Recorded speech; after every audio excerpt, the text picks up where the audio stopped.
பிள்ளை அந்த விழுந்த இடத்துல உயிரோட தாமா இருந்துச்சு. அது எனக்கு நல்லாவே தெரியும்.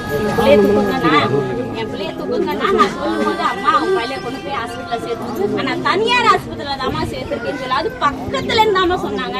என் பையன் ஸ்டாஃப் கேட்டான்னு சொல்லி அதை நான் வாங்க போறப்பதான் அதுக்கு ஆப்போசிட்ல ஹாஸ்பிட்டல் பரவாயில்ல கட்சி இங்க மீட்டிங் நடக்குது, ஹாஸ்பிட்டல் பக்கத்துலயே இருக்கு, ஏதாவது ஒரு எமர்ஜென்சினா கூட்டிட்டு போயிருவாங்க, அதனால இந்த ஸ்பாட் வச்சிருக்காங்க சொல்லி நான் பார்த்துட்டு வந்துட்டேன்.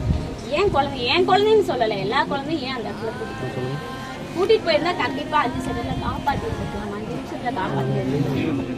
ஹார்ட் துடிப்பு நின்று போனாலுமே 2-3 நிமிஷம் நாய் துடிப்பு இருக்கணும். அந்த டாக்டரா எல்லாத்துக்குமே தெரியுமா, ஒரு நர்ஸ் போற ட்ரைனிங் நர்ஸ் கூட அந்த விஷயம் தெரியுமா. அது ஏன் அவங்க பண்ணாம போனாங்க? அப்படி பண்ணியிருந்தா என்ன ஏன் நான் கூர்த்து நிக்கிற மாதிரி எத்தனையோ குழந்தைங்களையும் அவங்க மக்கள் தூக்கி சொல்லியிருப்பாங்களோ உயிரோட. அது பண்ண முடியாம போச்சு. என்ன ஹாஸ்பிட்டலு, என்ன ஒரு ஒர்க்கு, என்ன ஒரு போலீஸ் கமிட்டி.